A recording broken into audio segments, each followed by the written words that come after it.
জামালপুরের গুঁড়া মশলা শিল্পে আধুনিক প্রযুক্তি ব্যবহারে 5 দিনব্যাপী প্রশিক্ষণ কর্মশালা অনুষ্ঠিত হয়েছে। বিস্তারিত থাকছে শরীফুল ইসলাম ঝোকনের প্রতিবেদনে। বাংলাদেশ কৃষি বিপণন কৃষি মন্ত্রণালয় ও অধিদপ্তরের সহযোগ দেয় জামালপুরের ইসলামপুরে 5 দিনব্যাপী প্রশিক্ষণ কর্মশালা অনুষ্ঠিত হয়েছে।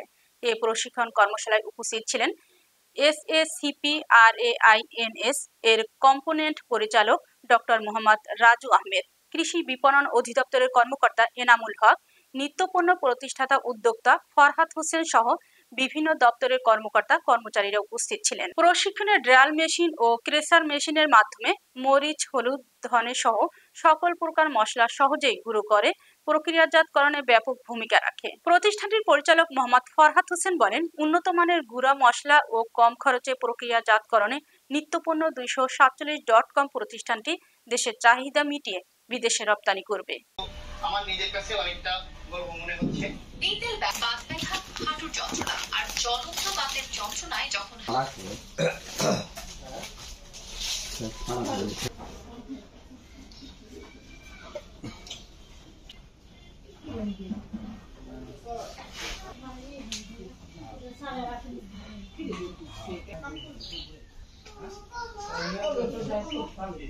কৃষি মন্ত্রণালয়ের আওতায় কৃষি বিপণন অধিদপ্তরের একটি প্রকল্প, যে প্রকল্পটির নাম হচ্ছে SACP রেঞ্জ। এটা ফান্ড করেছে হলো ইফাদ এবং গভর্নমেন্ট। এই প্রকল্পের আওতায় আমরা স্মল স্কেলে এই কৃষি পণ্য প্রক্রিয়াকরণের বিষয়ে আমরা সহযোগিতা করছি। আমরা এটি মার্কেট লিঙ্কেজ করে এই হলুদি কিন্তু ঢাকার মার্কেটে মোহাম্মদপুরে সেল হচ্ছে। আমরা গত 3 মাস ধরে এখান থেকে মেশিন আসার পর প্রোডাক্টটা নিচ্ছি। সবচেয়ে বেশি জরুরি বিষয়টা হলো, দেখেন আমাদের অন্যান্য মেশিনে দেখা গেল যে এই চোকলা বা চামড়াটা থেকে যায়, কিন্তু এই মেশিনে কোনো চোকলা বা চামড়া থাকে না। কৃষি বিপণন অধিদপ্তর জামালপুর থেকে বিভিন্ন উদ্যোক্তাদেরকে উৎসাহিত করার জন্য, তারা যেন বেকারত্বের অভিশাপ থেকে মুক্তি পেতে পারে, এই জন্য আমি চেষ্টা করেছি যে আমাদের যে বিভিন্ন প্রকল্পগুলো রয়েছে, যেমন SACP রেঞ্জ তাদের মধ্যে একটা, এর মাধ্যমে বিভিন্ন উদ্যোক্তাদেরকে আমরা প্রসেসিং এর প্রশিক্ষণ দিয়েছি।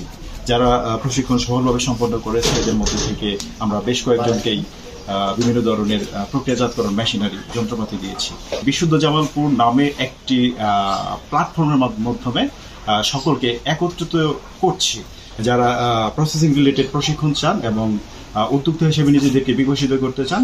এই ফরহাদ হোসেনের মতো আমি তাদেরকে সর্বতভাবে সহায়তা করব আমার ডিপার্টমেন্টের পক্ষ থেকে। নিত্যপণ্য 24.com আমার কাছ থেকে শুকনো মরিচ নিয়ে ওইভাবে যত্ন করে উনি মরিচ গুঁড়া করে।